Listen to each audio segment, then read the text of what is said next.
importancia. Esta conferencia online va a ser impartida por la doctora en Ciencias María Teresa Benito Rodríguez, directora de investigación en Laboratorios Mano. Bienvenida, doctora. Gracias, Ale. Hola, muy buenos días. Pues vamos a ver un tema que aparentemente dice uno, ay, qué aburrido, eso ya me lo sé. Pero pues hacer la conciencia, no vamos a hablar a nivel ecológico, que eso pues está como que bastante saturado, pero ¿de qué sirve? Seguimos en las mismas, o sea que de nada sirve que lo estemos oyendo, que nos los estén repitiendo, si no hacemos conciencia y no tomamos las medidas para las cuales está dirigida pues toda esa información. Y con el organismo pues pasa lo mismo, ¿verdad? Que dentro de lo del estilo de vida siempre se maneja mucho el concepto del agua, que hay que tomar agua simple, agua natural, agua con iones, agua con electrolitos, que una cierta cantidad de agua, etcétera, etcétera. Pero pues las adaptaciones son individuales. Como todo, tiene que tener sus límites, tiene que tener sus reglas, tiene que tener sus conceptos que se adaptan, como siempre, a cada persona. Entonces, en este contexto, pues todo lo que, entre comillas, sabemos del agua, porque siempre decimos que pues ya todo lo sabemos, que ya lo manejamos, que somos unos expertos, y pues en realidad hay desconocimiento en gran medida de todos los aspectos en los que participa. Y siempre el eslogan, ¿no? El agua es vida. Y sin el agua no se conceptualiza la vida.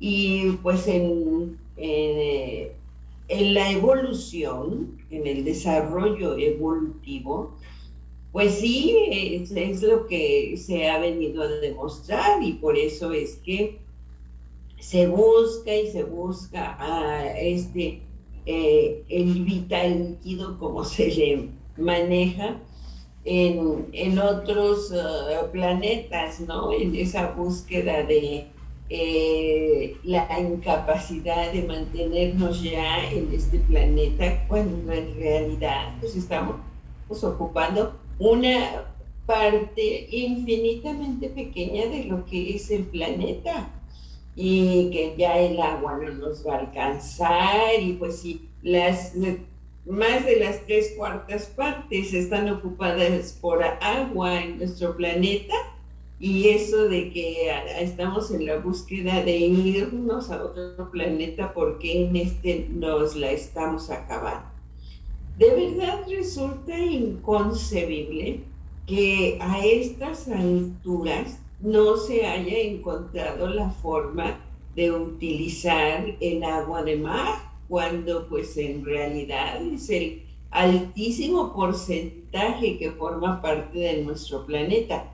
Ahora, corremos el riesgo de que una vez encontrando esa forma, que desde luego que hay fórmulas ya bien establecidas, bien conocidas, pero pues lo de siempre, ¿no? Los intereses son los que dirigen todos estos procesos, porque de que hay investigaciones y que ya hay resultados en el término de desalinizar el agua y utilizarla para consumo cotidiano, pues ya lo hay, pero todo por los mismos intereses económicos, tristemente, pues se mantienen así como que quédate calladito, y pues los problemas que pudieron ya haberse resuelto desde hace mucho, pues se siguen manteniendo como tal. Es una forma de dominio, es una forma de control.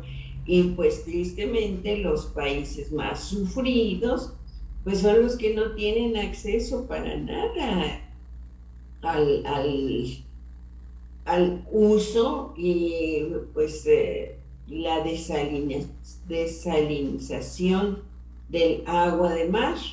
Entonces, pues es una forma de control, pero realmente ya en investigaciones que, pues de hecho, es la forma tan simple de desalinizar el agua, pero el desconocimiento, pues, ¿qué les puedo decir? Nos meten tanto en la cabeza tantas cosas de que algo tan simple no lo pueden llevar a cabo pues muchos países y estados y lugares que están en contacto directo con esa agua. O sea, la forma de precipitar, como han hecho ya desde hace mucho en el desierto, ¿no? ¿Por qué se hizo este país de los Emiratos Árabes en medio del desierto? Y pues ahora que se tuvo el acceso a través de que es donde se llevó a cabo todo lo del fútbol, ¿qué lugares? Y en medio del desierto. Y todo es pues obtención de agua del subsuelo o obtención del agua por precipitación de la humedad.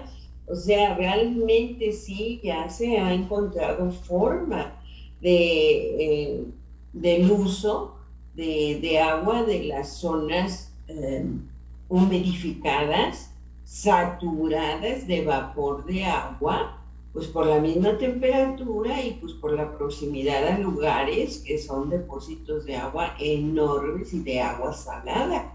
Entonces todo eso pues nos viene a demostrar que sí hay ya formas y formas bien aplicadas, pero nos siguen controlando, pero pues como siempre nos dejamos controlar. Esa es la realidad de las cosas. Entonces, igual nos pasa en nuestro organismo, desconocemos muchísimas cosas y no hacemos el uso correcto. Nuestro organismo por sí solo se encarga de hacerlo, pero lo que depende de nosotros, que es la aportación en términos de cantidad, de calidad del agua, porque también hemos manejado la importancia de que sea agua con electrolitos, pero no en exceso, de tal manera que nos induzca la precipitación de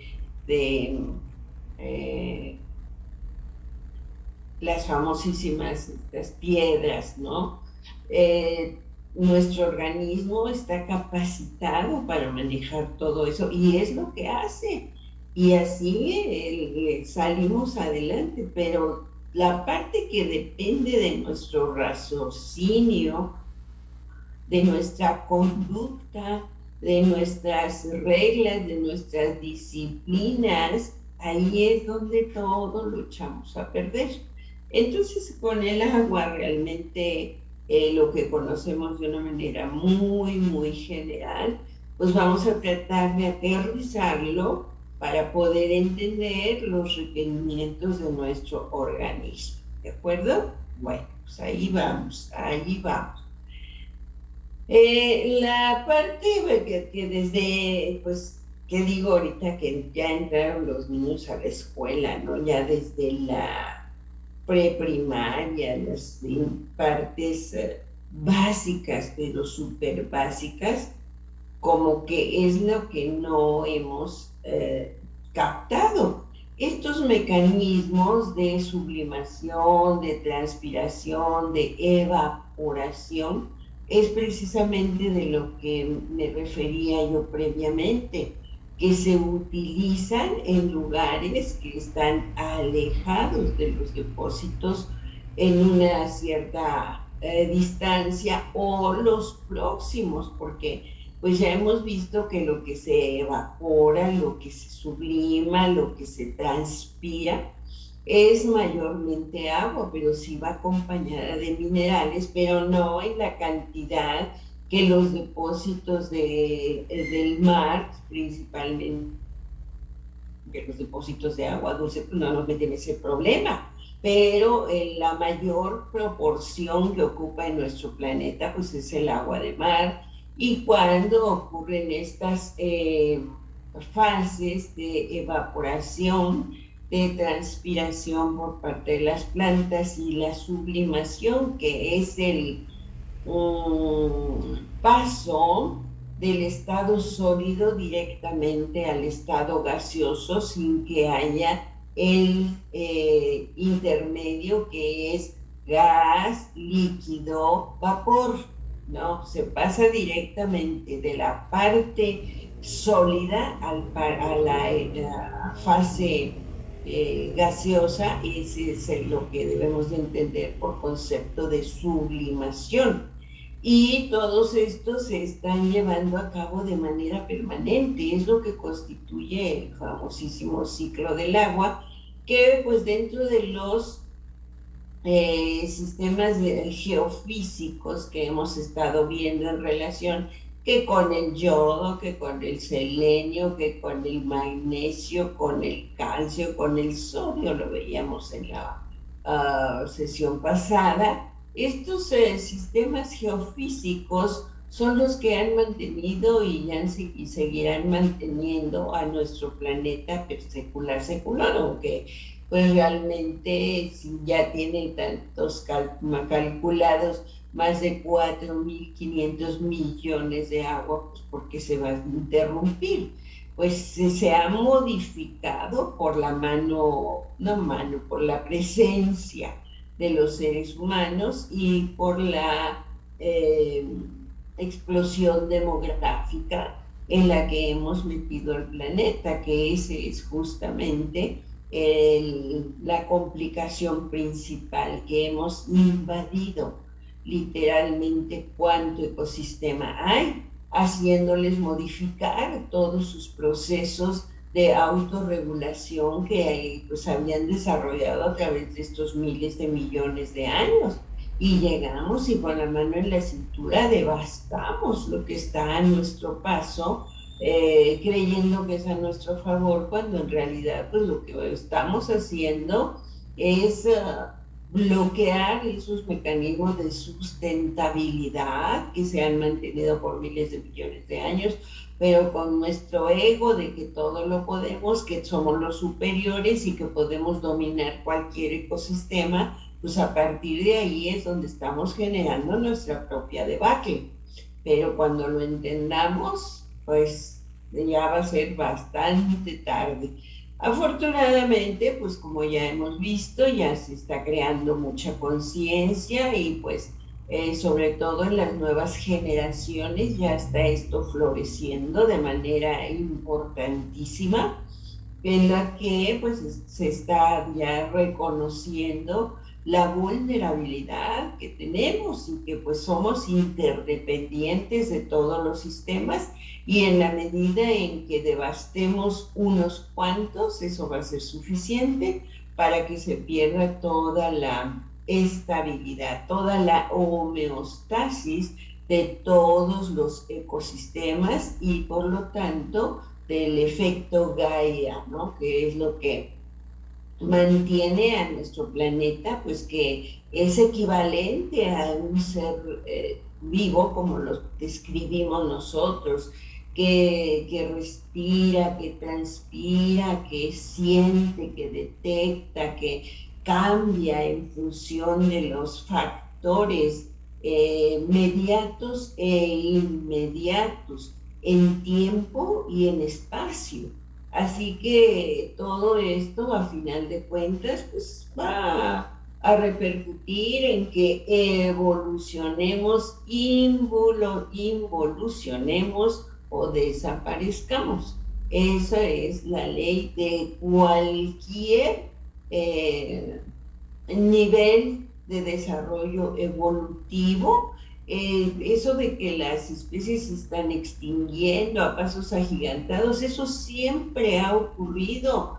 a lo largo de toda la evolución del planeta y seguirá ocurriendo en la medida en que se pierda esa capacidad adaptativa a todo lo que nos encontramos, cada especie, cada grupo en nuestro entorno. O evolucionamos o desaparecemos. Y esa es la regla. Si se dan una vueltecita ustedes por lo que es el árbol filogenético, cómo es que se ha dado a lo largo de toda pues lo que los estudios han aportado, ¿no? Y en base al descubrimiento de fósiles, el descubrimiento de fósiles vivientes, todo eso da lugar a entender cuántas ramas se han truncado del árbol evolutivo. Y pues eso nos habla de no solamente especies que se han extinguido a lo largo de la evolución de nuestro planeta, sino ramas, familias completas, grupos que estuvieron presentes y que dieron lugar a la presencia de las especies pues, que conocemos desde que apareció ya como Homo sapiens y que se empezaron a hacer todos estos estudios. Pero a final de cuentas es parte de la misma evolución la extinción de algunas especies para dar lugar a otros diferentes con más características, no necesariamente diferentes, sino con otras capacidades adaptativas. Lo que siempre se ha manejado, que la extinción de los dinosaurios y no sé cuánto, pues los estudios a qué han llevado, a que en realidad no hubo tal extinción, hubo adaptación y la mayoría de ellos dieron lugar a muy diferentes tipos de aves, lo demuestran sus huesos, la organización de sus esqueletos, cómo fueron transformándose para pues, ponerse a salvo de otros depredadores que surgieron, principalmente los mamíferos y luego el humano.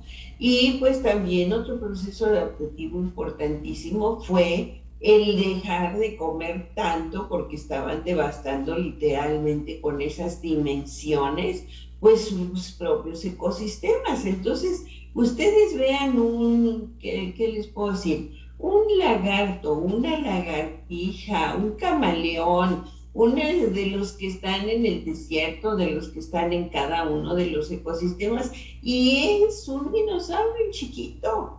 Entonces, la evolución justamente ahora ya no maneja el concepto de extinción de los dinosaurios y de muchos otros grupos, porque los dinosaurios pues, son un grupo, no se habla nada más de una especie, sino su transformación hacia las aves y su disminución en dimensiones, adaptándose pues, a la reducción de los nutrientes para poder seguir sobreviviendo. Entonces, igual ocurre con todo, nos adaptamos y pues les digo, ya existe la metodología para utilizar tantísima agua que hay en nuestro planeta, pero pues todo se mantiene por las conveniencias, así como es que no hay agua, es que se tienen que adaptar a utilizar menos agua posible, en fin. Bueno, entonces todo eso es, pues, recapitular a la importancia del, entrecomillado, subrayado y con negrillas, el vital líquido.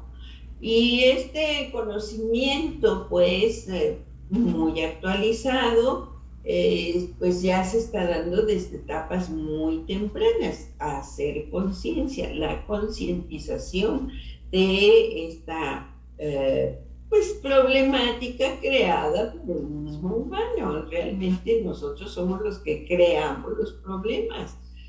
Entonces, los conocimientos desde la infancia pues nos dicen que este material, esta sustancia la podemos encontrar en sus tres etapas: el sólido, el líquido y el gaseoso, pero todo ello a su vez pues depende de factores físico-químicos. Nos vamos a meter mucho en la físico-química hoy. Yo sé que a muchos no nos gusta, no nos parece, pero les he comentado que es la base de la bioquímica y la base de la biología.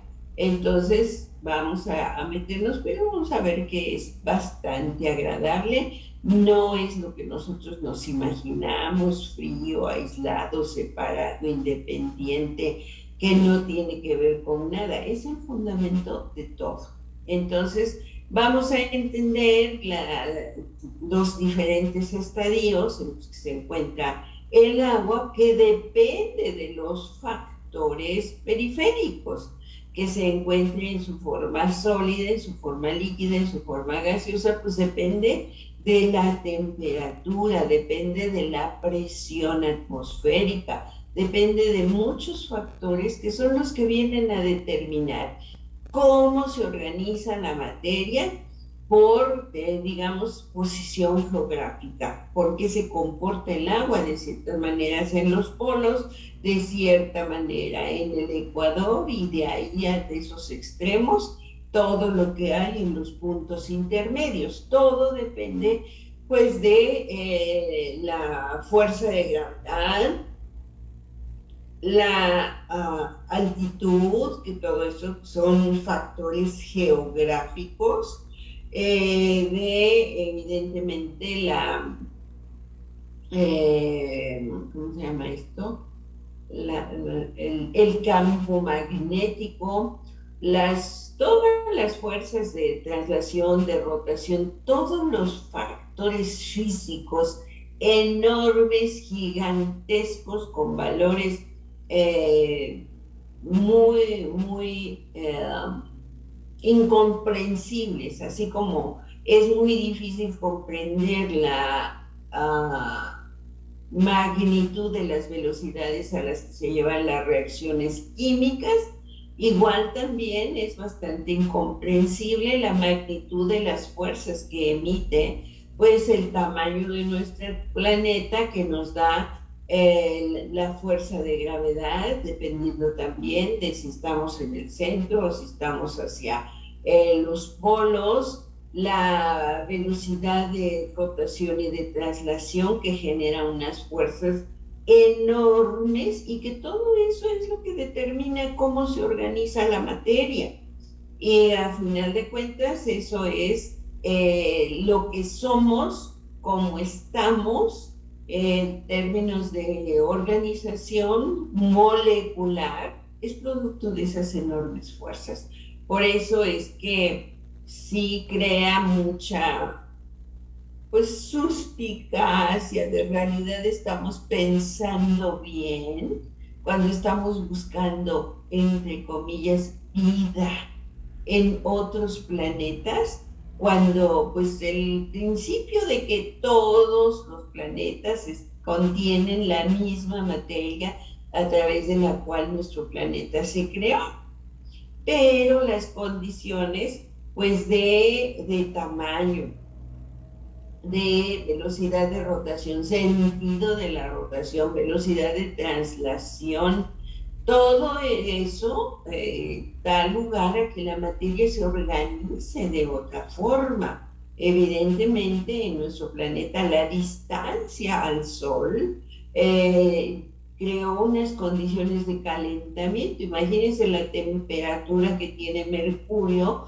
y la temperatura que tienen pues comparativamente los planetas súper alejados del Sol. Entonces la temperatura es un factor determinante de todo lo que nos ocurre, y pues el agua se comporta en función de ese factor, que para nosotros es así como que sorprendente. Ahí tenemos en el refrigerador, en el congelador, ahí el agua la vemos cómo se convierte en sólido, y lo bajamos a la parte de refrigeración y entonces se desbarata el agua.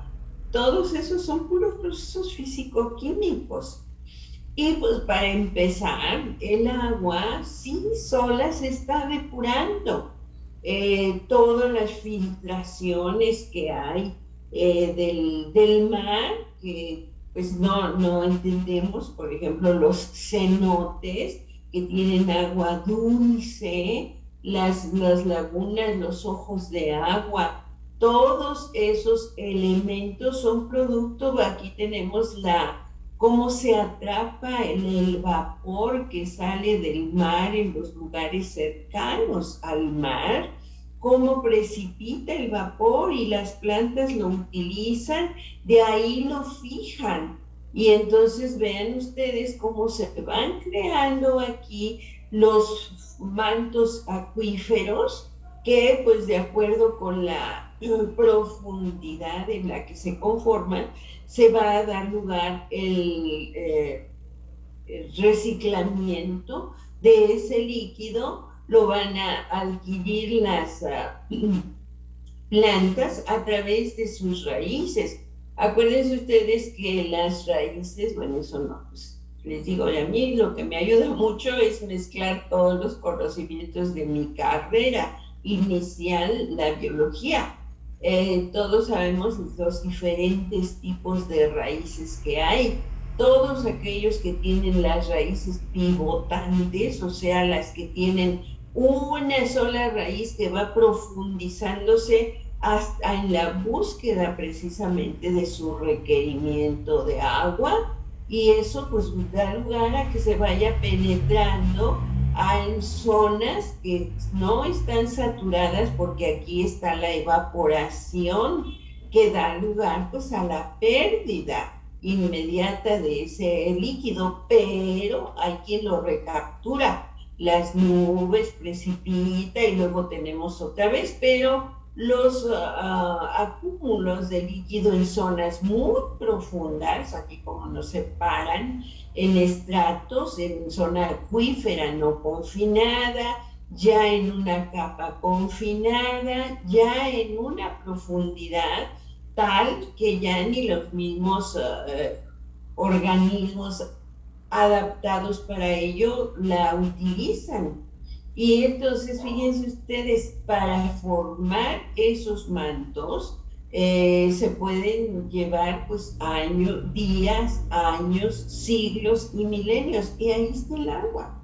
Porque en zonas tan desérticas se hacen pozos.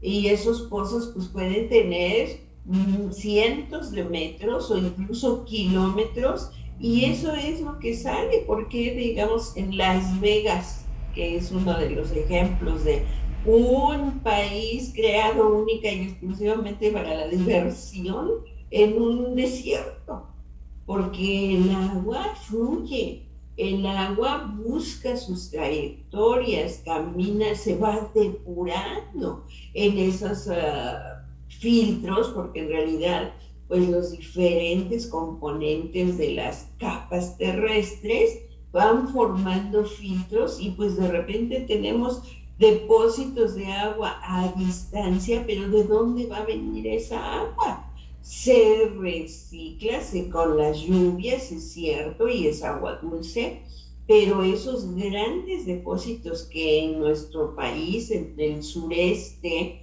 el estado de Yucatán es famosísimo por su cantidad de sal, de depósitos de aguas subterráneos, y que son un gran depósito también de sales calcáreas. De esa manera es como se va haciendo todos los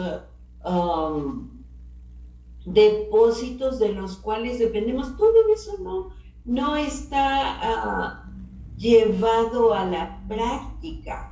La misma tierra, cuáles son sus mecanismos de filtración, de depuración, porque esa agua es impecable para uso humano directamente, y es mucho más pura que la que supuestamente pagamos como agua pura, ¿no? Entonces, realmente nos falta mucho por aprenderle o llevarlo a cabo, lo que la naturaleza nos enseña para tener una aportación, pues que va siendo cada vez aumentando sus requerimientos, pues porque nos reproducimos a diestra y siniestra. No tenemos esos mecanismos de autorregulación que tienen pues desde las bacterias, como lo hemos hablado, los hongos. Todos los organismos micro y macro tienen su capacidad de autocontrol, de autorregulación. Somos la única especie que no seguimos las reglas de la naturaleza. Y aquí el agua pues nos pone el ejemplo. Bueno, ya vamos a llevarlo ahora a el organismo, ¿sí? Que pues vean que le tenemos muchísimo que aprender a la naturaleza, nos lo enseña, pero de ahí a que lo aprendamos y que lo apliquemos, eso es lo que nos tiene, como nos quiere, y seguimos igual. Bueno, el contenido de agua en el cuerpo humano pues varía de acuerdo con la edad.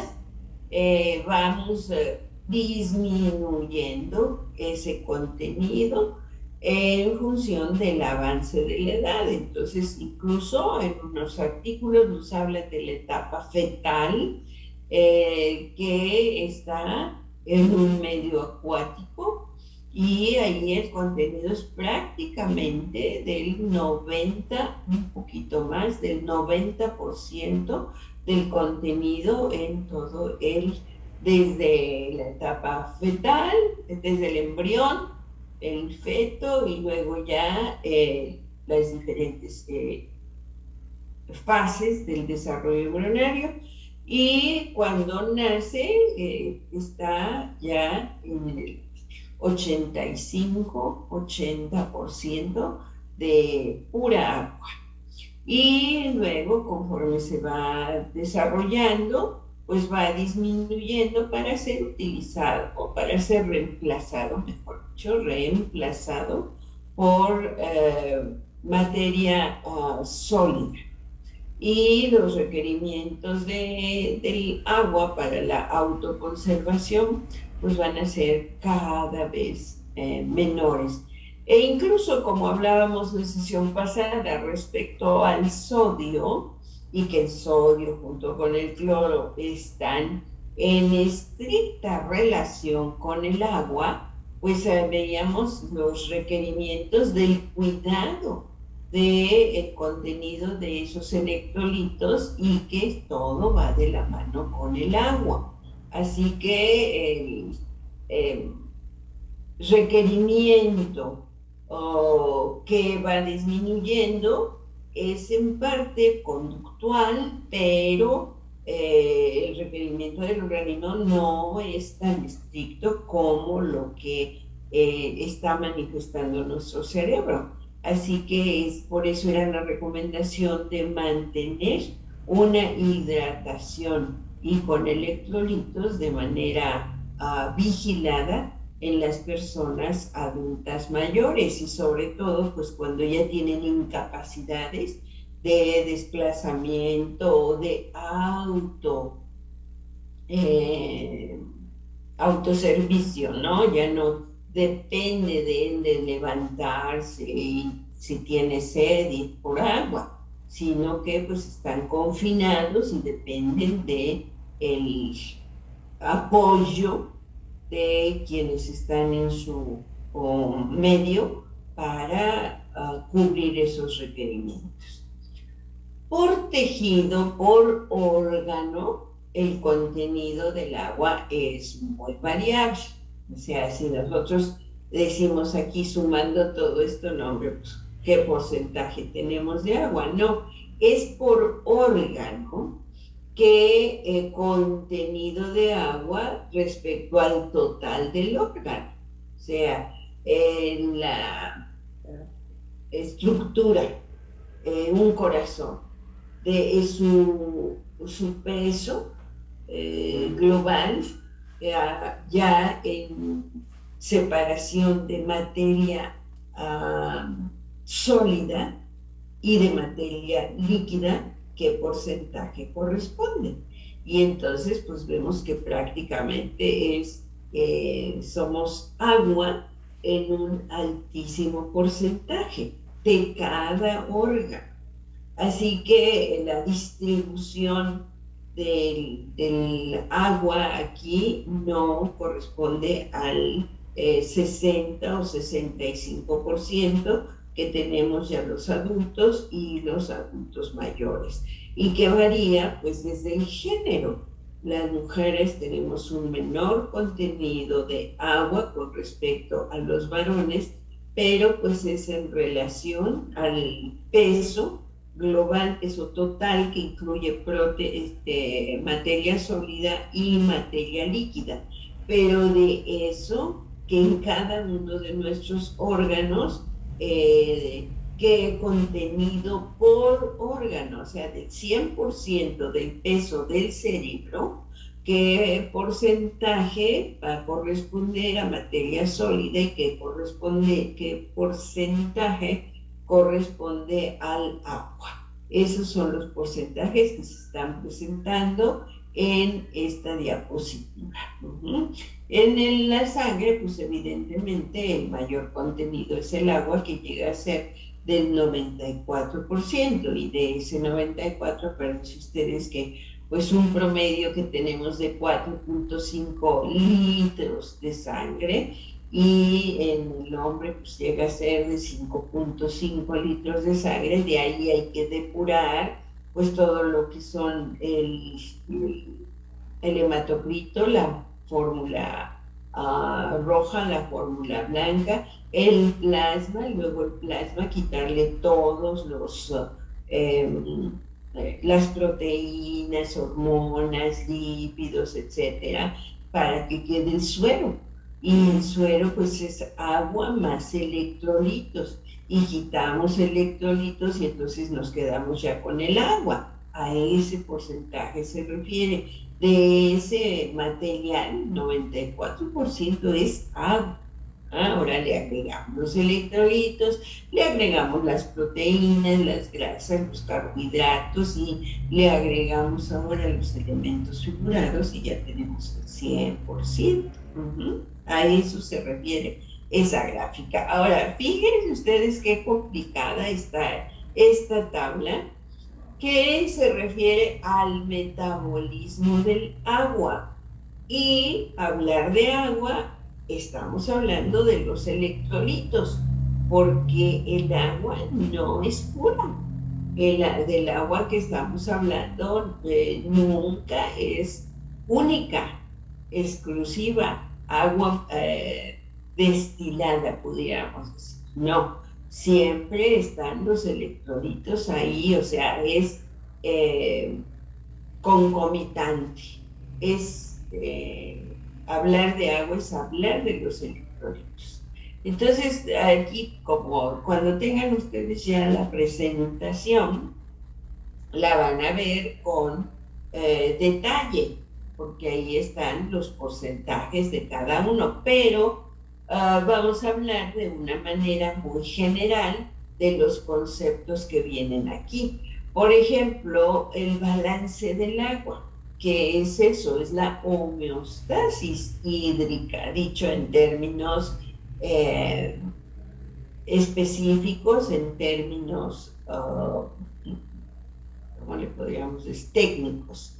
En términos técnicos es la homeostasis hídrica. ¿Qué quiere decir? Que debe de haber una cantidad que garantice que cada uno de los componentes de nuestro organismo tenga la cantidad que le corresponde para llevar a cabo todos sus procesos. Y pues ahí ese así como que decimos, ya lo sabemos, es 1.8 a 2 litros de agua por día, que esa cantidad es la que debe ingresar, porque es la que estamos eliminando a través del sudor, a través de la orina y a través de las heces fecales. Pero además tenemos la pérdida insensible, o sea, de la que no nos damos cuenta, que es, por ejemplo, ahorita que estoy hable, pues se seca la boca, qué? Porque pues tenemos ahí una dinámica que impide que el agua que se esté perdiendo se está recuperando a la misma velocidad. Esa es una pérdida insensible. Otra pérdida insensible de la que también nunca hacemos referencia es la respiración. Todos sabemos del mecanismo así como para demostrar que una persona sigue viva a una persona que ya falleció, es aproximarle o un vidrio, un cristal o un espejo. Y entonces la respiración se va a demostrar, claro, de una manera muy, no sé, primitiva, coloquial, vamos a decirlo. El vapor, el vaho, conocido como vaho, que se expulsa en cada respiración, queda impresa en unos segundos en el vidrio o en el espejo, y esa es una demostración de la cantidad de agua que estamos perdiendo de manera insensible. Esos serían entonces los factores que habría que contemplar a través de los cuales estamos perdiendo agua de manera permanente y que la tenemos que recuperar. Ese es lo que representa la homeostasis del agua, y así como lo veíamos para el sodio, que les digo es exactamente lo mismo hablar de agua que hablar de cloruro de sodio y otros electrolitos. Tenemos que contemplar ese factor de recambio, porque también eso es importantísimo, el recambio, que nos entre un líquido nuevecito, reenergetizado, para que el agua que ya ha sido utilizada, que ya cubrió su vida media, tenga que ser sustituible. Así que pues todos esos son los factores que tenemos que ir a analizar, tendríamos que ir analizando parte por parte. Uno de ellos ya lo hemos visualizado varias veces y que lo veíamos en la sesión pasada, todo el sistema renina, angiotensina, aldosterona, que es el mecanismo de autorregulación de la presión arterial y que es de manera indirecta por el contenido de agua en nuestro organismo para compensar todo lo que es el contenido de los líquidos, que es lo que determina en la circulación un factor importante, porque como veremos el agua está distribuida en varios compartimentos, ¿sí? Veníamos por tejido, por órgano, pero en donde se encuentra la mayor cantidad de agua, porque a eso se refiere este esquemita que está ahí muy pequeñito, pero el mayor contenido de agua es el intracelular.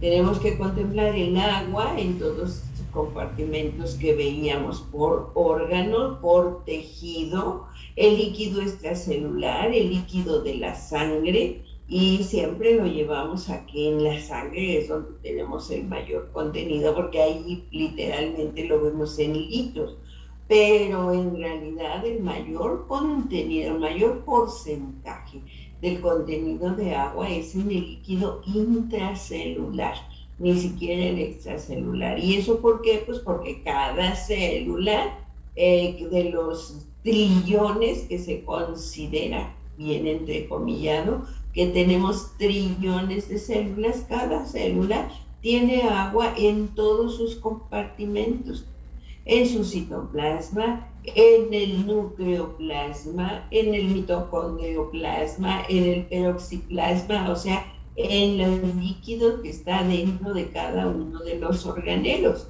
Y pues ahí es donde, desde allí, se tiene que llevar a cabo la regulación del contenido de agua por compartimento.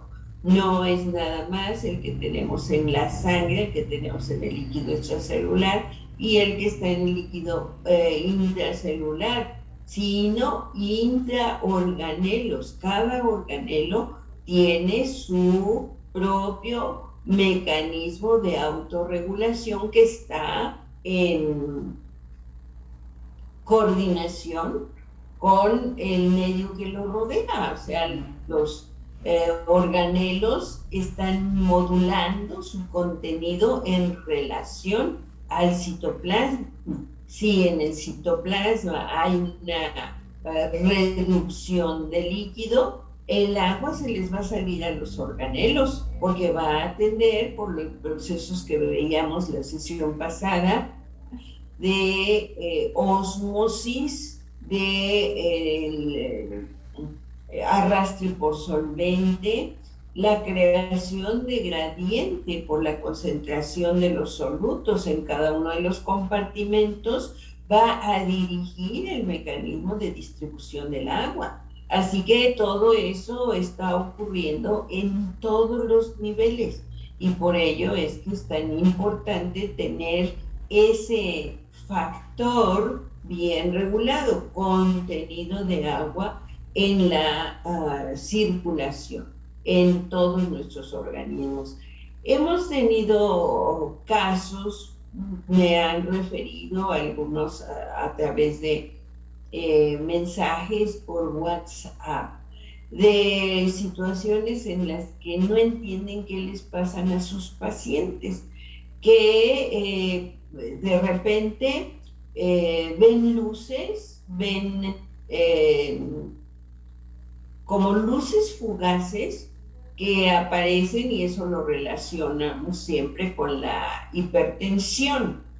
Pero hay una generación de luces que, por ejemplo, los neurólogos lo relacionan mucho con disfuncionalidades neurológicas. Son como arcos, como una luz que empieza en la parte de la frente, pero obviamente están por fuera, como si fueran halos que nos rodean, y esa luz corre como un semicírculo de la parte de la frente hacia la oreja y desaparecen. Son luces hasta cierto punto bonitas, fugaces, y desaparecen, así como aparecen, desaparecen. Y eso es una manifestación de falta de agua en el sistema nervioso central. Así empiezan a disparar esas señales, que evidentemente son señales de alarma de las neuronas que se están activando, porque hay un desbalance hídrico a nivel central, y entonces los electrolitos pues se están moviendo junto con el agua, y eso hace que las neuronas descarguen, y lo relacionan con muchas patologías. Cuando son los fosfenos famosos, que son apariciones de, pues como luces que se aparecen y explotan y desaparecen, esas son las más relacionadas con la hipertensión. Esos son los fosfenos famosos. Pero estas luces que corren en forma de un arco en la parte del radio de nuestro campo visual, que van y que puede ser también con los ojos cerrados, aparecen a nivel de la altura de la sien, y desaparecen a la altura del lóbulo inferior de la oreja. Esas serían, y de los dos lados, son luces que son gruesas en la parte superior y se van adelgazando conforme van desapareciendo, y son fugaces también, y eso es una clara manifestación de falta de agua en el sistema nervioso central. Y pues ya que le están mandando tal medicamento, que porque tiene neurodegeneración, que porque le mandan la resonancia y aparece todo normal, resulta que nomás es falta de agua.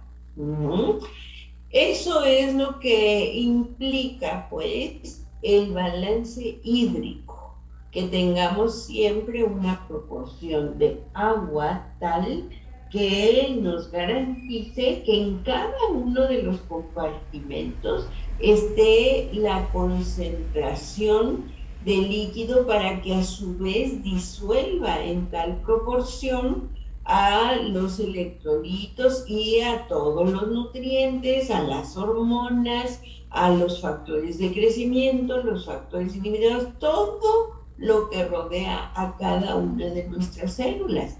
De otra manera, esto se concentra, cambia el pH, los mismos electrolitos en cierta concentración son señalizadores, eso lo hemos visto ya en varias ocasiones, el calcio sobre todo. Así que esos factores pueden dar lugar a la activación de terminaciones nerviosas, a ciertos receptores. Aquí tendría que ser receptores fóticos. Fíjense ustedes cómo se puede activar una imagen a partir de estímulos totalmente diferentes, que son, hay un estímulo de la osmolaridad, porque nos está diciendo que hay un compartimento más concentrado que otro. Ajá. Pero la osmolaridad, ¿qué estímulo nos va a generar? ¿Qué nos va a producir esa osmolaridad alterada? Porque acuérdense que la osmolaridad de nuestro plasma es de 300, alrededor de 300 miliosmolas, ¿sí? Y 280, 270, 265 o 290, 292, son las diferentes osmolaridades de los diferentes compartimentos. Ya no nada más estamos midiendo el del plasma, sino estamos midiendo el del líquido extracelular, estamos midiendo el del citoplasma, el de la matriz mitocondrial. En cada uno de los compartimentos hay sus propios factores que determinan valores absolutos. No son absolutos porque están cambiando en función de la fisiología mitocondrial, la fisiología del peroxisoma, fisiología nuclear, etcétera, etcétera, pero se miden dentro, se valoran y se mantienen dentro de ciertos rangos. Y eso es lo que da un valor de osmolaridad definido, que va a determinar que el agua se mueva de la matriz mitocondrial al espacio entre las membranas mitocondriales o al exterior, al citoplasma. Todos esos son los movimientos que se van a dar en los distintos compartimentos para mantener esa concentración específica en cuanto al total. Pero ahí se va a estar midiendo qué tanto sodio hay, qué tanto potasio, qué tanto calcio, qué tanto, etcétera, etcétera, etcétera. Todo eso se está midiendo estrictamente, para que cada uno de los organelos esté funcionando al 100. Y no que, ay, pero déjale, es tantito, ¿qué va a pasar con tantito?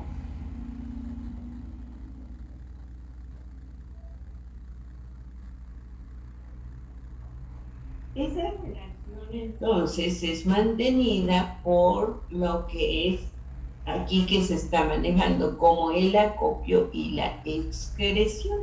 Entonces tiene que haber un mecanismo de medición, de determinación, y es en función a la osmolaridad. Ahora, cuando se concentra más, o sea, hay deficiencia de agua en un compartimento, el agua tiene que migrar y el agua es permeable, la vamos a ver también en una diapositiva.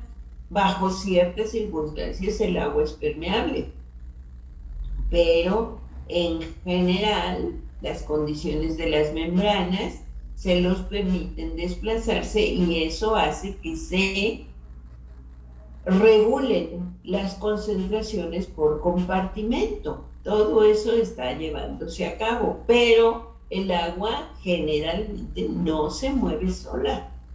Hay un fenómeno que se conoce arrastre por solvente. Las sesiones pasadas hemos estado hablando de difusión simple, difusión facilitada, transporte activo, todos los mecanismos que utiliza la membrana para igualar concentraciones o compensar concentraciones. Si las moléculas no se pueden mover, entonces quien se mueve es el agua. Pero el agua siempre lleva partículas y es lo que se conoce como arrastre por solvente. Así que siempre va a haber desplazamientos a los compartimentos de acuerdo a las modificaciones que están ocurriendo y es en función de la actividad que la célula esté desempeñando. Todo eso es muy estrictamente controlado. En el caso, por ejemplo, de una fibra muscular que se está contrayendo y que va a requerir el calcio para que se lleve la unión de la actina con la miosina, meromiosina ligera, meromiosina pesada, alfa-actinina, etc. Esas reacciones van a requerir de calcio. Pero al moverse el calcio, se va a mover el magnesio, se va a mover el bicarbonato, se van a mover los contrarreguladores en concentración y en carga. Y eso entonces pues va a hacer que se muevan los iones de sus compartimentos y entonces ahí las respectivas bombas electrojánicas para regresar todo a sus compartimentos en el segundo siguiente para que esté lista para otra contracción muscular en cuestiones de tiempos de femtosegundos, por ejemplo. Bueno, entonces, pues todos estos, aquí hablamos de los equivalentes y miliequivalentes, que esto lo mencionábamos porque decíamos que el sodio está en 142 miliequivalentes en el exterior, 7 miliequivalentes en el interior, el potasio en 144 miliequivalentes, y así sucesivamente. ¿Qué es un miliequivalente? La milésima parte de un equivalente. ¿Y qué es un equivalente? El equivalente químico se obtiene dividiendo el peso molecular entre el número de iones sustituibles en una molécula cuando ésta se disocia. Se oye muy complicado, pero no lo es. Por ejemplo, el ácido clorhídrico. Cuando se disocia, ¿qué obtenemos? Un protón, un hidrogenión y un cloro. Entonces el cloro se puede unir al sodio, se puede unir al potasio y formar cloruro de sodio, cloruro de potasio o dos cloros para un calcio, cloruro de calcio, cloruro de magnesio, etc. ¿Sí? Entonces, si se va ¿y qué aporta el cloro? Una carga, una valencia con la cual se puede unir. Entonces, ese es su equivalente químico, 1. El equivalente químico del calcio es 2, o sea, es su valencia, su carga. Y entonces el peso molecular dividido entre ese número, entre su equivalente químico, es lo que nos da ese valor. Como en los casos en que el equivalente químico es 1, pues entonces el equivalente químico es lo mismo que el peso molecular. Y eso por eso tiene ese nombre de equivalente, pero se maneja por las unidades en miliequivalentes. Pero 1 gramo, es muy importante hacer este concepto, porque decimos, tiene un miliequivalente, tiene 1 miligramo. Cuando es una sola valencia, es lo mismo. Pero cuando nosotros decimos, eso está en miligramos, no es lo mismo decir está en miliequivalentes. Es diferente cuando estamos hablando del calcio, que el peso molecular se divide entre 2. Ahí tenemos la mitad. Y esos son los valores que se manejan. Cuánto calcio hay afuera, cuánto calcio hay adentro, cuánto calcio hay en la mitocondria, cuánto calcio hay en el retículo endoplásmico, etcétera, etcétera. Esos valores son los que se modifican en función, pero siempre vamos a hablar de un número X de partículas. A eso todo se reduce, que va a haber más calcio en las cisternas del retículo endoplásmico que en el citoplasma. Y cuando se sale del retículo, eso la célula lo va a interpretar como un mensaje que tiene que realizar algo. Ajá. Entonces, ese contenido, esa concentración de cualquier partícula, la que ustedes quieran pensar, nos va a generar una presión osmótica porque hay una concentración dada, separada por una membrana. Si estamos hablando del retículo endoplásmico, pues las cisternas tienen su membrana y por lo tanto va a haber una concentración dentro y una concentración en el citoplasma. Eso va a crear una presión osmótica. Las partículas van a tender a moverse y van a desplazarse en función de esa presión osmótica, y eso va a hacer que las bombas electrogénicas lo reconozcan y le digan, no, tú vas acá adentro, aunque estés muy concentrado acá adentro, acá necesitas estar. Y eso es lo que crea los gradientes, y eso es lo que hace las fuerzas que inducen al desplazamiento. Y cuando los electrolitos que están cargados se están desplazando, es cuando se generan esas corrientes eléctricas.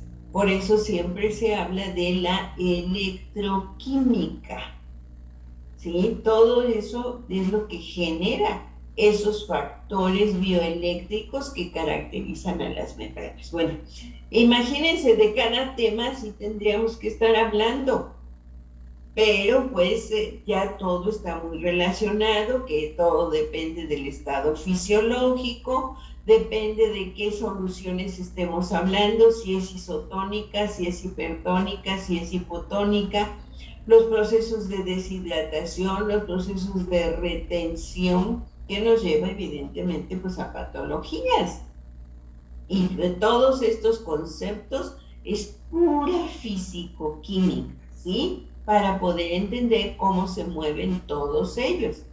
Y bueno, pues entonces en el balance hídrico es la relación entre la ingesta y la pérdida.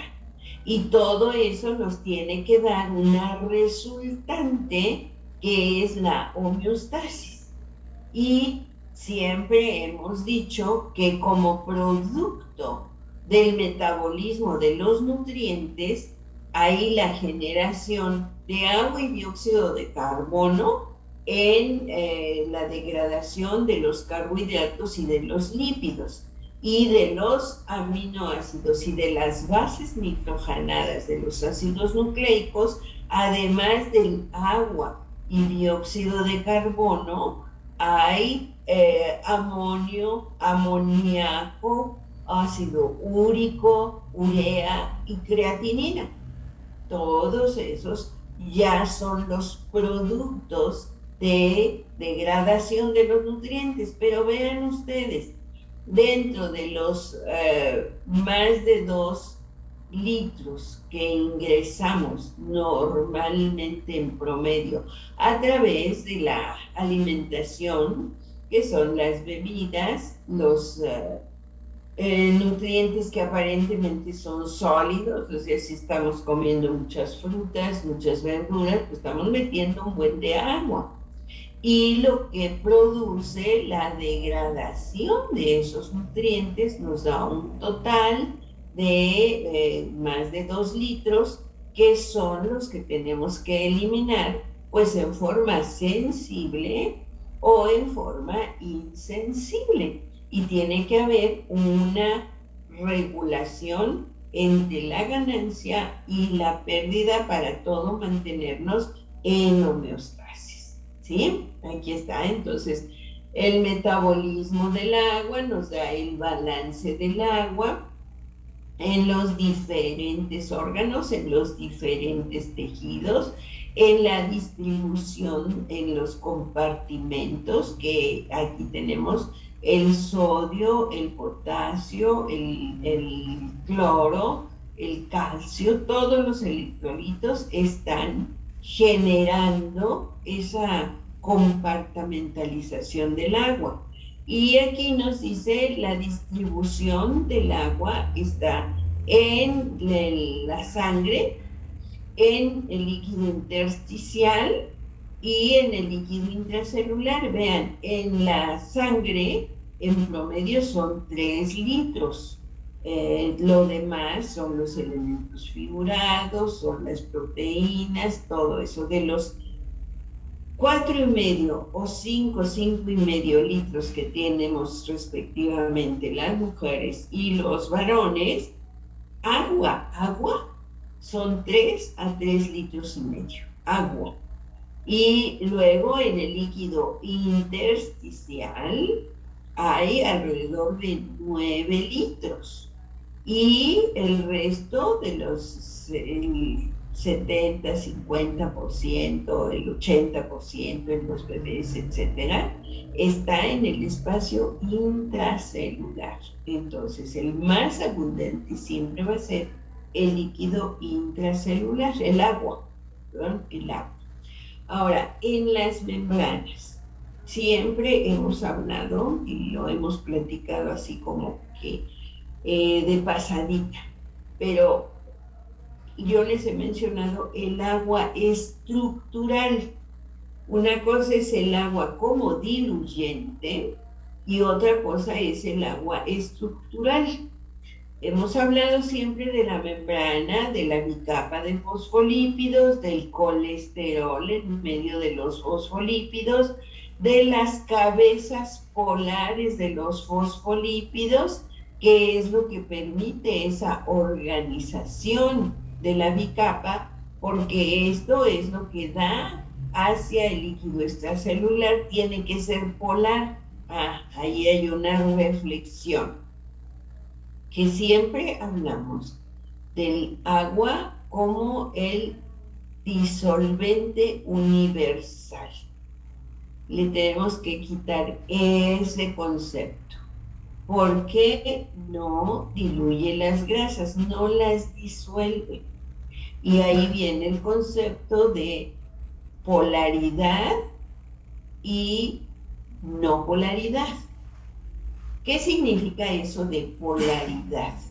Que cuando tenemos una sustancia diluida en agua y la ponemos en un medio electroforético con un electrodo en un extremo, imagínense una placa rectangular cubierta con gel, gelatina, ¿no? Es un gel que se utiliza, que es eléctricamente neutro, que es el agar-agar, que es obtenido de algas. Ese material solidifica a una cierta concentración, se hace una plaquita como un tabique, y en los extremos se pone, claro, esto no es un armazón, pero a final de cuentas es como un rectángulo con un espesor de máximo 1 centímetro, y en cada extremo se pone cubierto todo por agua, y en un extremo se pone un electrodo, el ánodo, y en el otro extremo se pone el cátodo, positivo y negativo respectivamente, y se hace pasar una corriente. A eso se le llama un campo electroforético. Entonces, las sustancias, por ejemplo, una gota de nuestro suero se pone en el centro, y entonces las partículas con carga negativa van a caminar, a avanzar hacia el ánodo y viceversa, ¿no? Y entonces así se dice, estas partículas son polares, tienen carga y se están moviendo en función de su carga. Y las que no tienen carga, que son neutras, se van a quedar ahí en el centro, no van a seguir ninguna directriz. Eso es lo que determina la condición de polaridad. El agua, como vamos a ver enseguida, se separa en sus componentes: hidrógeno, oxidrilo e hidronio. Y entonces migran unos para el electrodo opuesto. Eso es, a final de cuentas, la polaridad. El agua tiene polaridad y por lo tanto va a mezclarse con las moléculas polares, que son las cabezas de los fosfolípidos. Estas esferitas con estos extremos están representando la molécula de agua, el oxígeno y sus hidrógenos.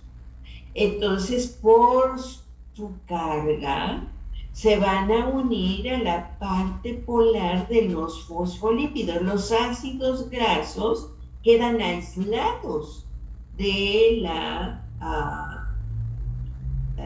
polaridad del agua. Entonces,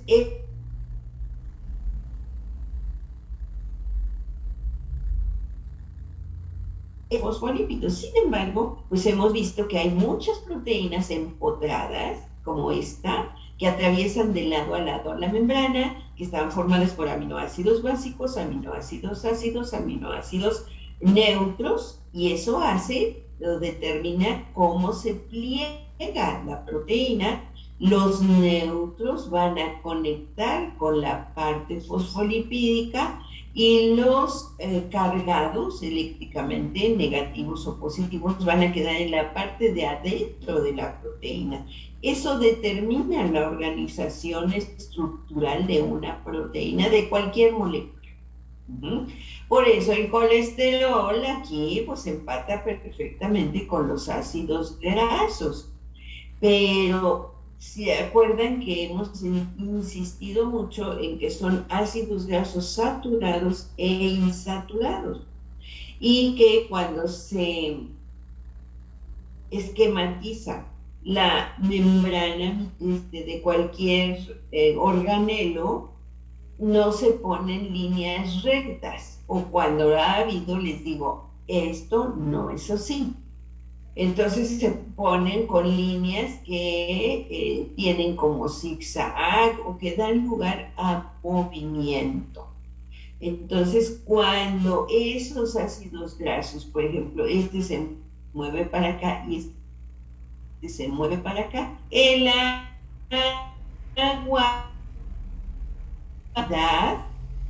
de hidrofobicidad y pasa por ahí. Puede ser que aquí esté cerrado y el agua puede revertir, o si se abre parejo, el agua se mete, ¿sí? Eso es lo que genera esa movilidad, no esa rigidez. No hay rigidez en la membrana, es una dinámica tremenda, y entonces ahí es donde se mete el agua, y incluso se puede quedar aquí, y eso se maneja como agua estructural.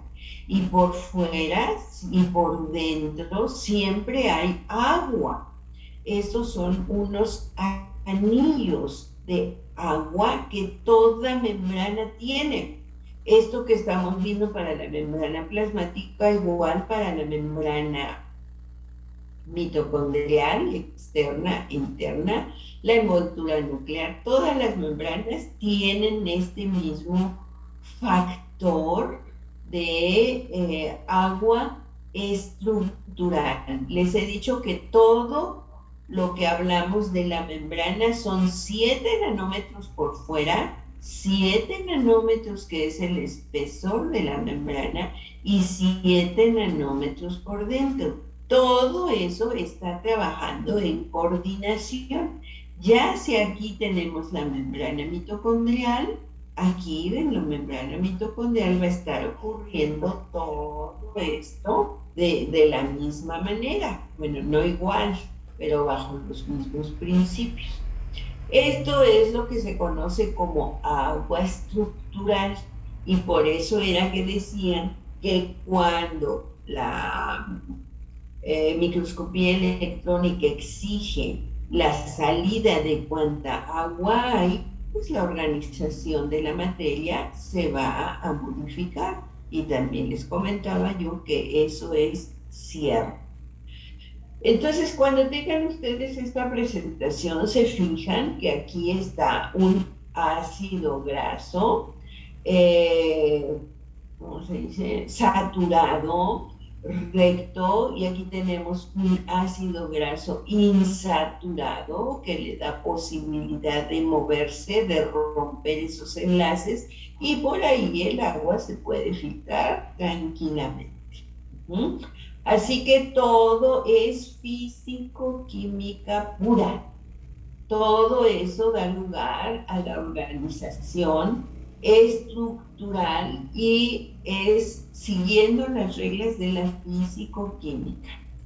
Aquí lo tenemos representado ya, esa bicapa de fosfolípidos con su parte polar externa y la parte polar interna, y todo el centro que es la bicapa de fosfolípidos, ácidos grasos saturados, insaturados, el colesterol ahí de por medio, y que ya hemos visto que también es una elevada proporción. Y luego las proteínas integradas, que tienen como función servir para el transporte activo, la difusión facilitada, la difusión pasiva, y que pues estos factores dan lugar al proceso de arrastre por solvente. Entonces el agua puede seguir esos eventos físico-químicos y desplazarse por donde puede. Y al desplazarse ella va a llevar a partículas que cubren los requisitos como ella, ¿sí? Ahorita vamos a ver por qué es apolar el agua también. Y de acuerdo con esas características, pues la membrana va a ser permeable para algunas moléculas, partículas, semipermeable para otros, que eso es dependiendo del estado fisiológico, e impermeable para otras, para los cuales se van a necesitar acarreadores, transportadores, canales, etcétera, etcétera, ¿sí? La membrana biológica, bueno, esta clasificación es meramente física, porque la membrana biológica no es así, no es permeable para esto, no es permeable permanentemente para esto, no es semipermeable para esto, ni es impermeable para esto. Todo depende de su estado fisiológico. Esto se cubre perfectamente para una membrana física. Y se han hecho muchísimas investigaciones para determinar ese comportamiento de la membrana celular, y que ahora ya se extiende a las membranas de los organelos. Entonces, la membrana biológica se define como una membrana con permeabilidad selectiva. Eso es bien importante. La membrana biológica tiene permeabilidad selectiva. Ella sabe a quién deja pasar, de qué manera lo va a dejar pasar y en qué momento va a bloquear a esa molécula que ahorita le está dejando pasar. Y acuérdense que todo eso de ahorita es en nanosegundos, microsegundos, milisegundos, septosegundos, etc. Entonces, depende de su estado fisiológico a quién va a dejar pasar, cuánto va a dejar pasar. Por eso se dice, la membrana biológica ni es permeable, ni es semipermeable, ni es impermeable. La membrana biológica tiene permeabilidad selectiva. Y aquí tenemos una membrana, un modelo realizado con computadora en el que se ve la capa externa de la bicapa, la capa interna de la bicapa, los fosfolípidos externos, internos y las proteínas integrales, por ejemplo las integrinas, que atraviesan de lado a lado. Por acá se fijan en el citoesqueleto y por acá son receptores.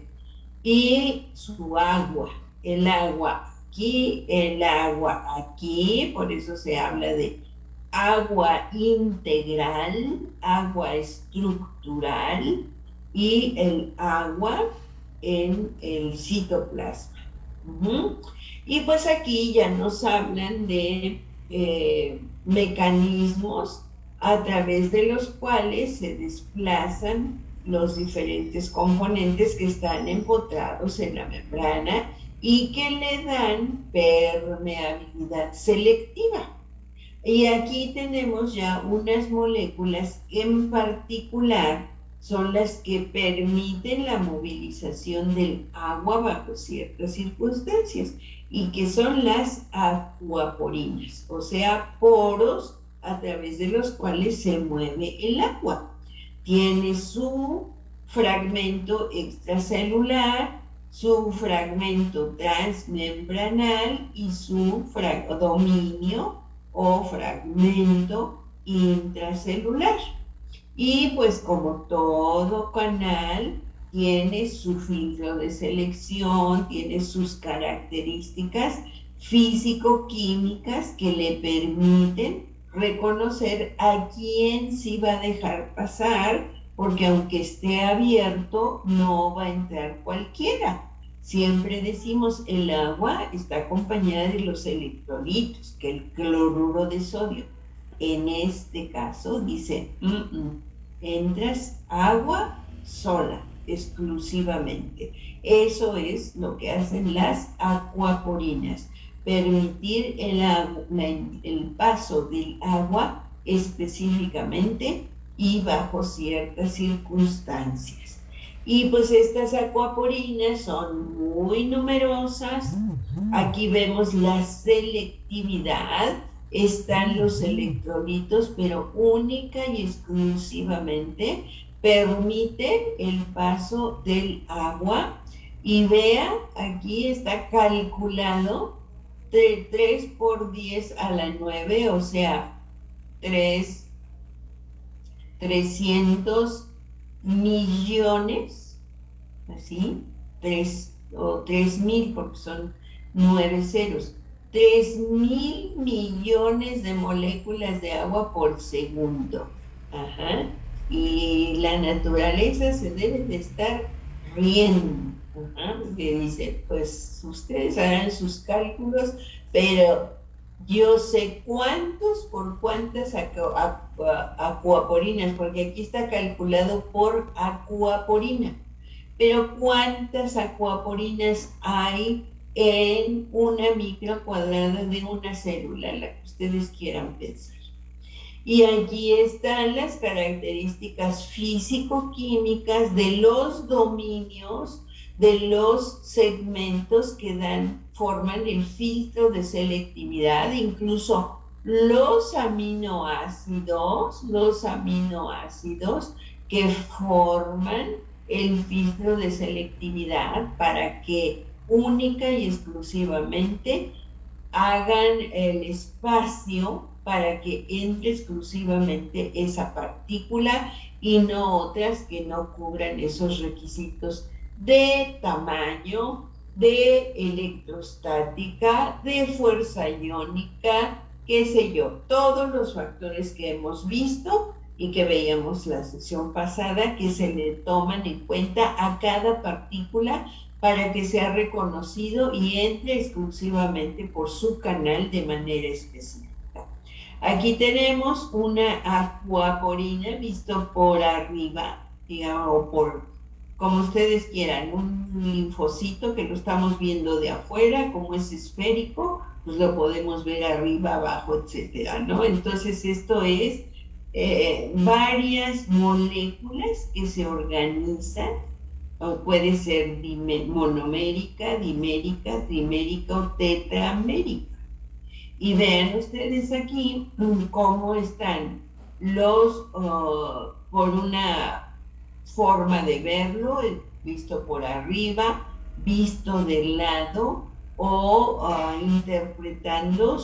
Estos modelos son obtenidos con programas de computación, así son en realidad, pero este es un mero esquemita que nos está diciendo que el filtro de selectividad tiene una dimensión que nos va a dejar pasar única y exclusivamente al agua. Acá tenemos a los electrolitos del medio extracelular y acá tenemos a los electrolitos del medio intracelular.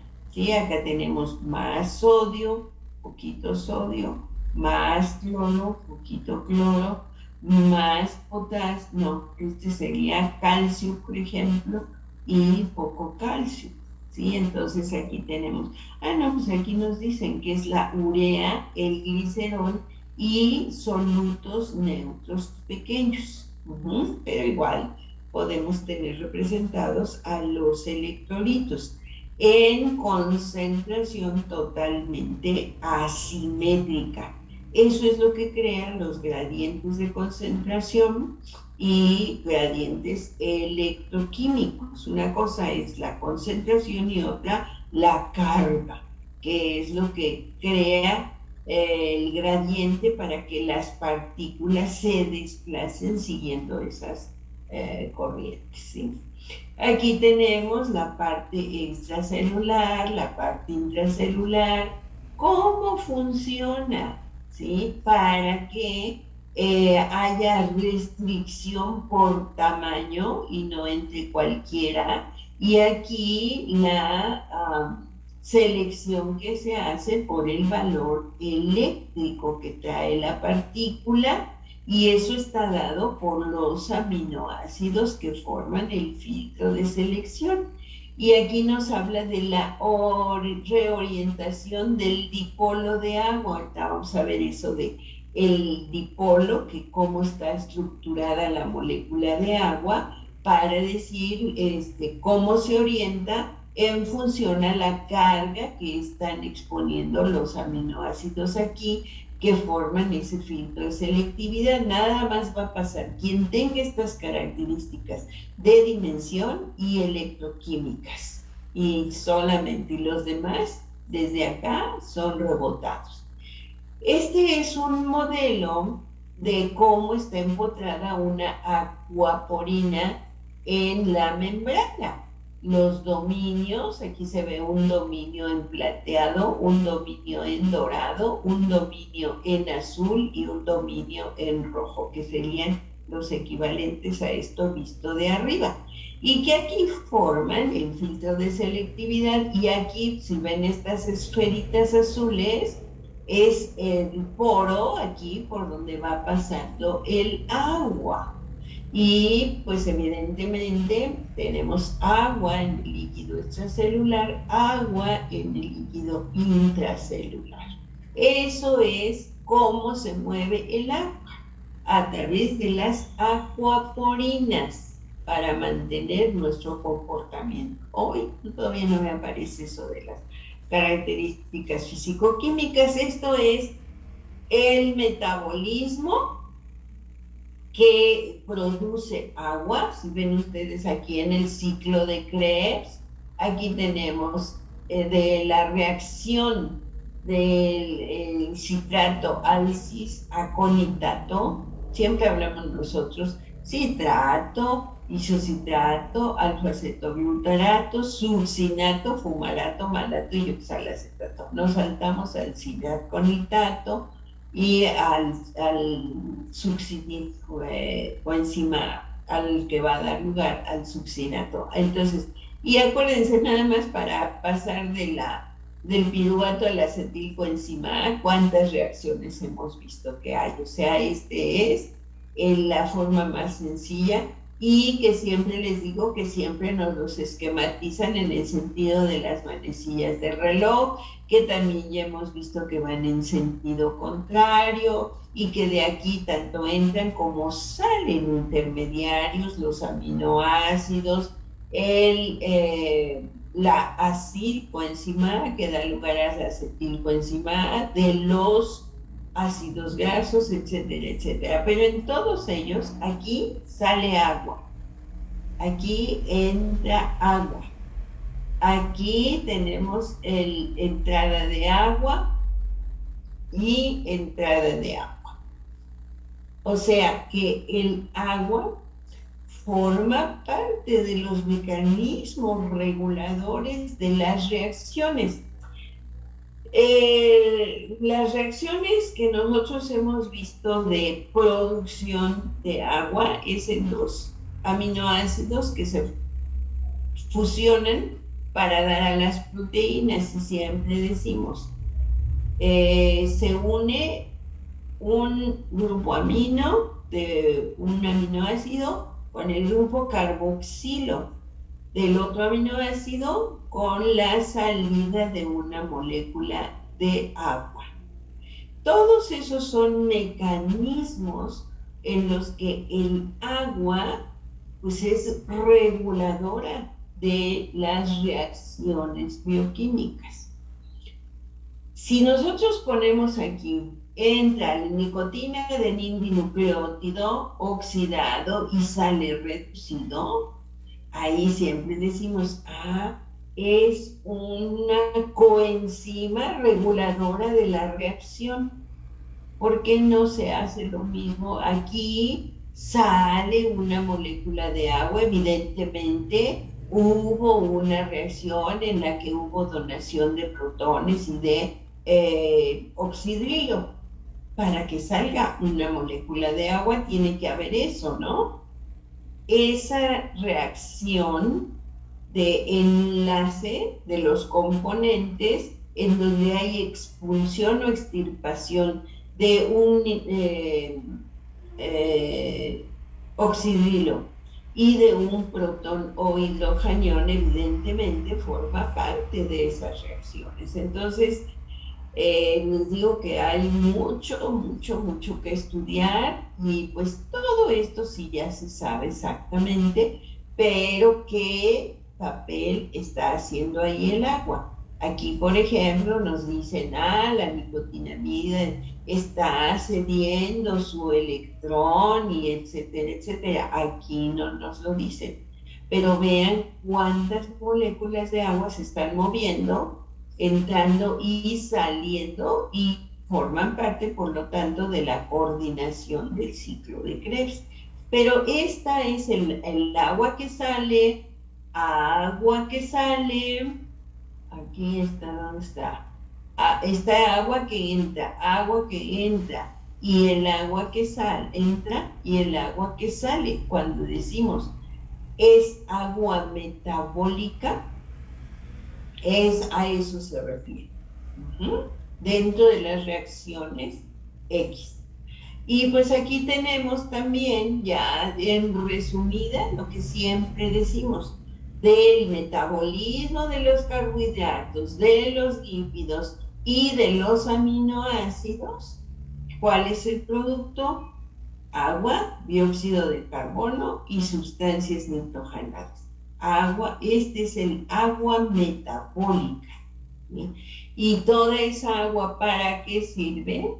soy el medio donde se dan las reacciones metabólicas, o sea, que en primer lugar como solvente, o sea, si no hay agua, si no está todo diluido en agua, todo nada, lo literal en el agua, no se van a encontrar esos compuestos, no van a interactuar.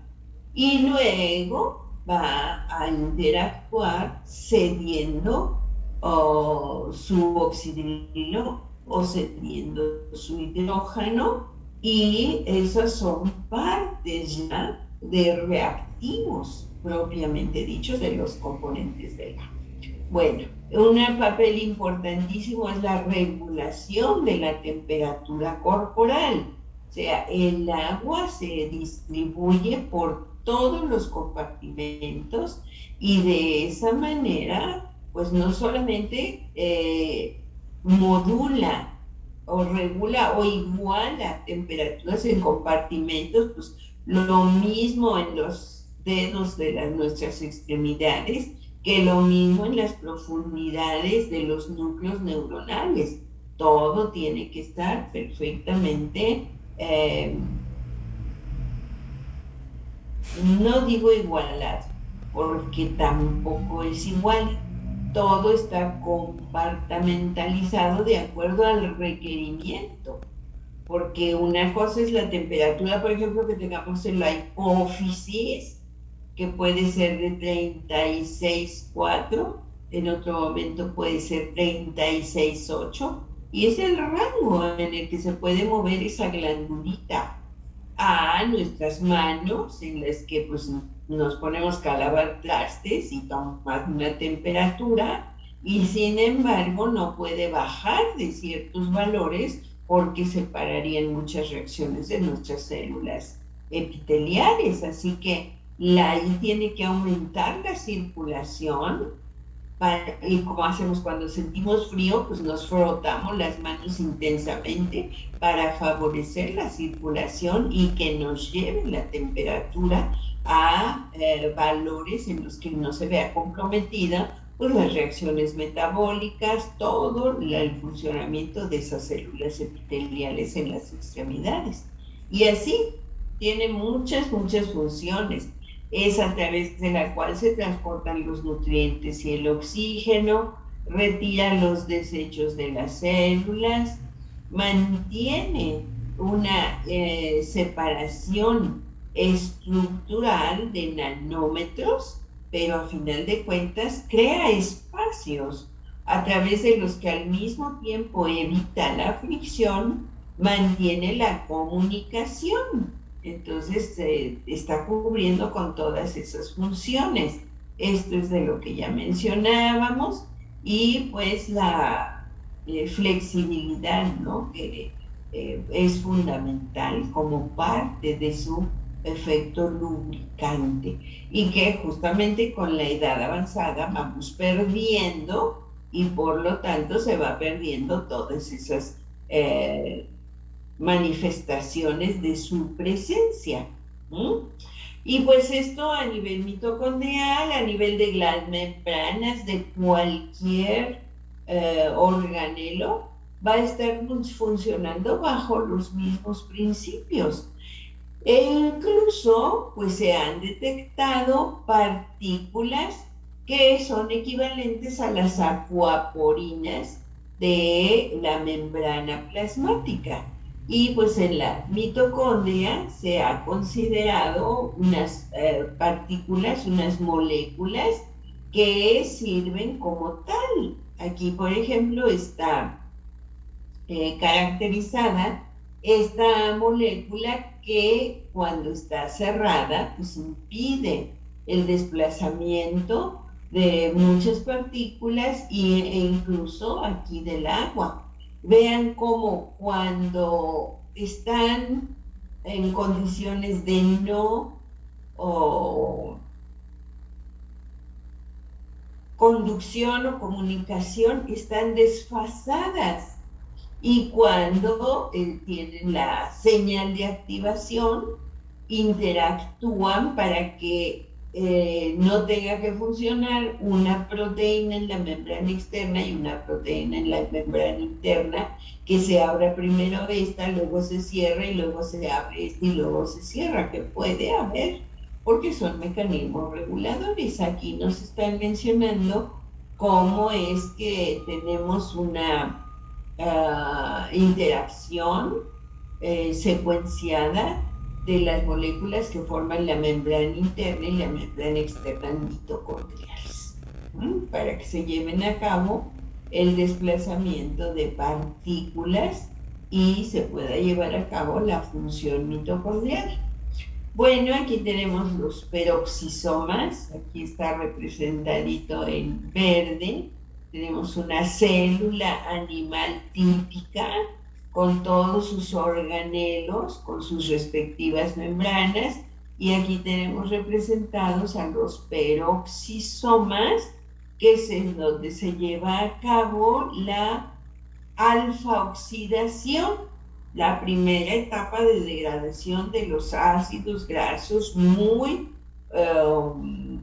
largos y además con cadena lateral, que hemos platicado de que son las plantas verdes que les decimos a los pacientes: coman muchos vegetales y mientras más verdes mejor, porque tienen bloqueado su metabolismo, alterado su metabolismo, y pues los estamos metiendo en otra complicación, porque tenemos los ácidos grasos de cadena larga, muy larga y lateral, que no se puede metabolizar, precisamente es una enfermedad metabólica.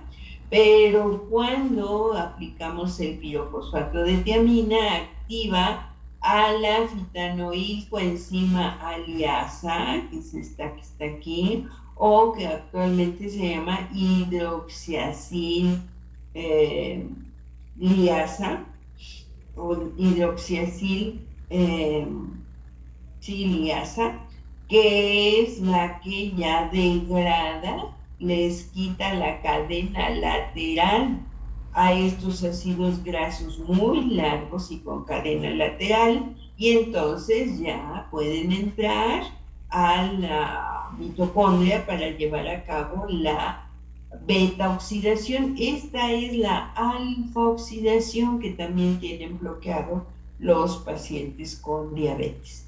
Y entonces cuando administramos el pirofosfato de tiamina, que tiene actividad sobre la enzima que lleva a cabo la eliminación de esa cadena lateral, y entonces ya entra la oxidación. Así que por eso se les mejora su metabolismo de carbohidratos, de grasas y de aminoácidos a través de las correspondientes enzimas que dependen de pirofosfato de tiamina, de magnesio, del ácido lipoico, de todo lo que es el complejo de la piruvato deshidrogenasa, complejo del alfa-cetoato deshidrogenasa, etcétera, etcétera, ¿no? Así que todos estos procesos se dan en un medio acuoso, ¿sí? En todos los compartimentos hay agua. En cada uno de los organelos que hay membrana se compartimentalizan los sólidos, bueno, los que pueden ser pues de gran envergadura, como proteínas, y ya de menor envergadura pues de aminoácidos, ácidos grasos, carbohidratos, carbohidratos complejos, carbohidratos simples y los electrolitos. En todos estos compartimentos el agua es determinante. Si no hay una dilución, si no hay una concentración de X, lo que ustedes quieran pensar, pues entonces no se van a llevar a cabo todas las interacciones que son las determinantes de una fisiología celular. También el agua nos sirve para la nucleación. ¿Qué es eso? ¿Cómo se organizan las moléculas? Ya me acordé. La que buscaba yo, la puse en un archivo. A ver, sí, la puse en otro archivo en donde está el agua, cómo se disocia. El agua se disocia en hidrógeno, que es el protón, y en el hidroxilo, pero también se disocia en hidróneo, que es H3O. Entonces, y su forma molecular, conocidísima. Ay, cómo la copié al final y según yo sustituí todos los archivos porque los guardo en varios archivos por aquello de las dudas de que no vaya a jalar uno, no vaya a jalar otro, y según yo lo metí en todos, pero ahorita lo montamos, ¿sí? El punto es que el agua que está más o menos en un 50%, no toda el agua es molecular, y eso lo hemos hablado también en otras ocasiones, que las mismas características de temperatura, de pH, de fuerza de gravedad, de concentración del agua, porque el agua puede estar en baja concentración y pues evidentemente ahí se va a disociar más que cuando está muy abundante en un compartimento dado. Y se da por estos procesos que todos son físico-química pura, ¿sí? La radiación solar que incide en la temperatura, que incide en el contenido, que si hay electrolitos ahí, que si no hay, que si hay materia orgánica, que si todo es inorgánico. Todo eso da lugar a que las moléculas o se unan o se dispersen. Y eso mismo ocurre con el agua, ¿sí? Aquí entonces está representado en un grupo de partículas que esto pues lo podemos imaginar en una etapa evolutiva muy temprana, en la que fue incluso lo que dio lugar a la formación del agua, y que la interacción de las subpartículas pues fue determinante para que por pues en ese entonces la temperatura tan alta de nuestro planeta, cómo se fueron estabilizando todos los factores físicos enormes, la fuerza de gravedad, el campo electromagnético, todo eso fue dando lugar a que se organizaran las partículas y pues fueran dando después evolutivamente los distintos grados de complejidad, y que pues tenemos a lo que actualmente conocemos. Así que todo esto es pura físico-química y es lo que da lugar a la organización o no organización de la materia, y que pues entonces el agua puede estar en forma molecular y más o menos se considera que siempre está un 50% como H2O, un porcentaje está en el hidrógeno, el protón por un lado, el grupo hidroxilo por otro lado, y un porcentaje el H3O, que es el hidróneo. Y es por todos los factores físico-químicos que rodean a nuestro ambiente, ¿sí?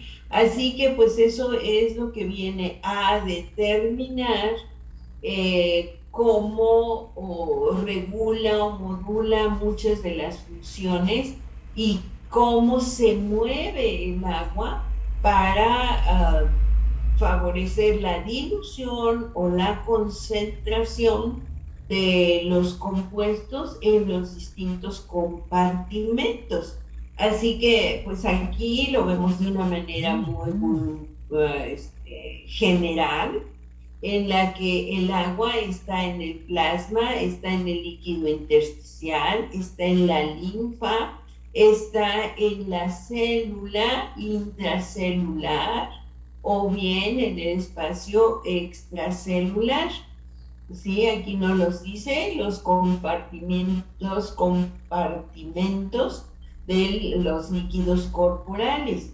Entonces, el líquido intracelular, que es en el citosol dentro de las células, obviamente, falta aquí, intraorganelos, el líquido intersticial, el plasma propiamente dicho, que entre ellos forman el líquido extracelular, ¿sí? Y que en esos líquidos pues están contenidos los solutos, y aquí nos habla de los miliequivalentes, que ya explicábamos lo que es, esas concentraciones, que en un caso el miliequivalente sí puede ser equivalente al peso molecular, pero las concentraciones, vean, en el líquido intracelular el sodio está muy bajito y en el líquido extracelular muy alto, y en el plasma no está tan alto como el líquido extracelular. Todo esto es lo que va creando gradientes para que los electrolitos junto con el agua se desplacen.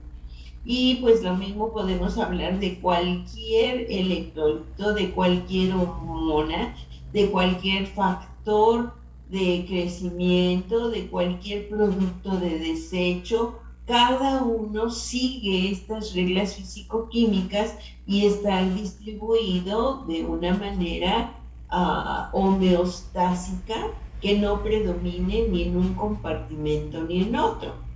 Y ya la suma total del agua, que es en promedio para un adulto de 42 litros, fíjense, 28 litros están en el líquido intracelular, 11 litros en el líquido intersticial, 14 litros, en el líquido extracelular. Vean ustedes que son conceptos diferentes: el líquido extracelular y el líquido intersticial. En el plasma, vean, es lo menos, y es donde siempre nos imaginamos que está la mayor cantidad. Dice, ¿dónde está mayor cantidad de contenido de agua? Ah, pues en la sangre. Pues no, es la menor cantidad. La mayor cantidad es en el líquido intracelular.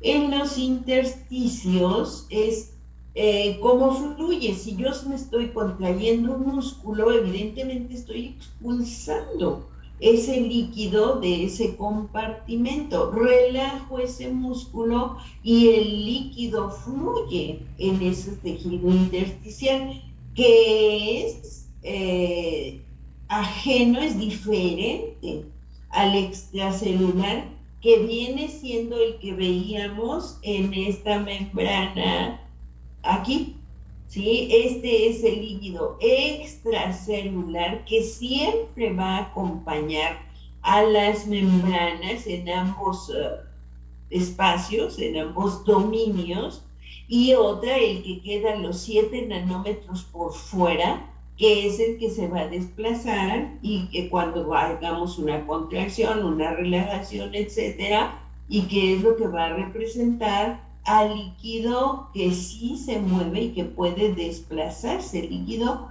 del intersticio o intersticio, sí. Eso es.